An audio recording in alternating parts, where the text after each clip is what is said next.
Hey, Scotty here, the Toolman Taylor. Just kidding. Hey there, Scotty Ogden here, and today we're going to talk about tools. The tools I love, the tools that are expensive, and some of the tools that are most commonly used on our job sites. I want to tell you about one of my most exciting, most favorite tools I've ever used. In some cases, people have heard me say that I love this tool more than I loved my own children. But we're going to get to that in just a few minutes. First off, we're going to talk about the most expensive but most useful tool I've ever bought, which is my laser level. See, when we first started in framing, we had these little sight lasers where we had to look at one end and someone way at the other end had their tape measure up, and we could say, you know, up a little bit, down a little bit, okay, make the mark right there. It was a lot of back and forth. It took two people. So I bought this tool. It cost me $2,500 for a laser level. This was probably 20 years ago. The laser level only takes one person to use. It's deadly accurate. I paid the extra money for the receiver that tells you exactly how high or low you are, so we can go around, mark all our studs. It's made a huge difference in our business. Definitely want to encourage everyone,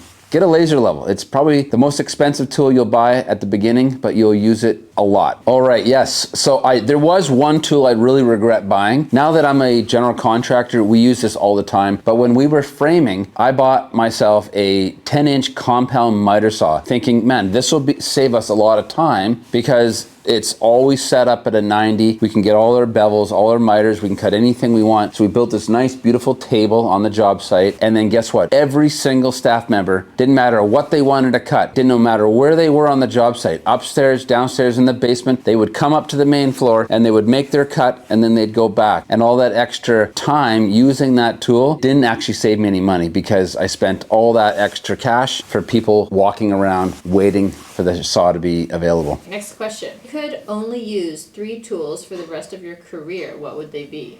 Oh, wow. Okay, well, that's pretty easy. It would definitely be my tape measure, my hammer, and my chainsaw. I use the Stiletto Titanium 15-ounce hammer. I used to have a really good friend named Jerry Smith who owns Staple Stop in Langley. He's deceased now. God rest his soul. Best human being I've ever met in this face of this earth. I wanted to buy stiletto hammers and he didn't have them. So he said, if you need to buy a stiletto hammer, I need to put an order of 8 hammers together to become a rep for stiletto hammers. And I said, well, why don't I buy 6 and then you can keep 2 in the store for when you get more customers that want to buy these stilettos hammers. So we made this deal and I said, but I want a jacket out of it. And he says, okay. So I bought 6 stiletto hammers. They're $250 a piece. I handed them out as Christmas gifts at my staff party, and they're this lightweight hammer. They're made out of titanium. They have a tool steel head on the top so that you can chip concrete with them, but they were the cat's ass. They're the best hammer out there. Still, I think it's the best hammer. I'm on my second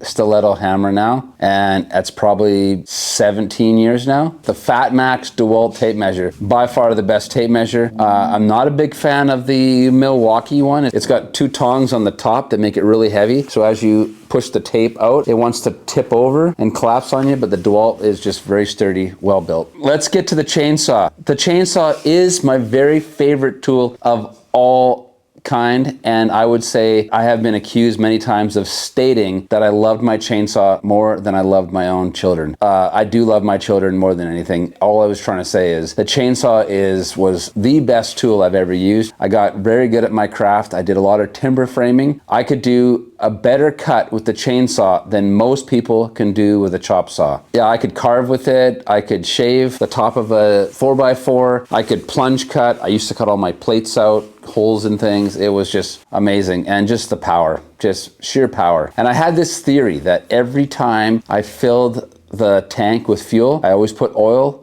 in the oil reservoir and I sharpened every single tooth. 3 passes with the sharpener every single time. In fact, I love my chainsaw so much that when I bought brand new chains, I would sharpen them before I even used them because they never came sharper than I could do with my own 2 hands. Wow. Incredible. What's the most underrated tool that no one talks about?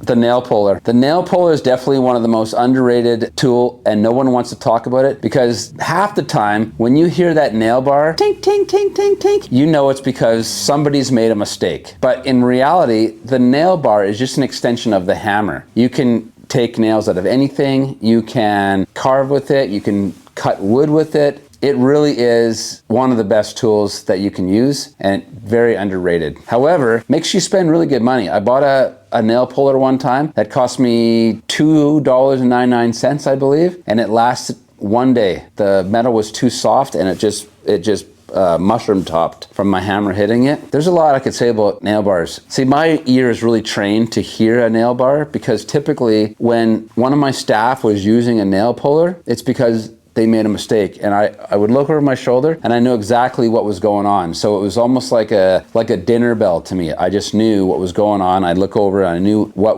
mistake was made and how they were fixing it. Yeah, it's just a great tool to have on the job. Always sits right here on my left-hand side of my pouch. What's the worst brand of tools in your opinion? I don't know, can we say that? When I was a boy, my dad had one tool that he loved. It was called Black & Decker. And if you're old enough to remember, Black & Decker used to be the best tools known to man. They were amazing. Right beside Craftsman, Benchmade. They were great tools. Later on though, I don't know if anyone realizes this, but Black & Decker got bought by DeWalt. And the Black & Decker line of tools became the cheapest, lowest end tools you can buy. And as far as I'm concerned, DeWalt has moved into its place and is one of the top brands out there. There's many brands out there that people swear by. Some people's trucks are full of blue, some people's trucks are full of red. My truck is full of yellow. So how many tools do you have? If you were to put a value to all the tools you have either sitting in your truck or in your shop, how many tools do you have? Have you ever sat down to figure out what the value is of every tool you own? If you're a tool person, I want to hear from you. I want to hear what your favorite tool is, what your most expensive tool is. Don't forget, like and subscribe, hit that bell notification, and we'll see you in the next video.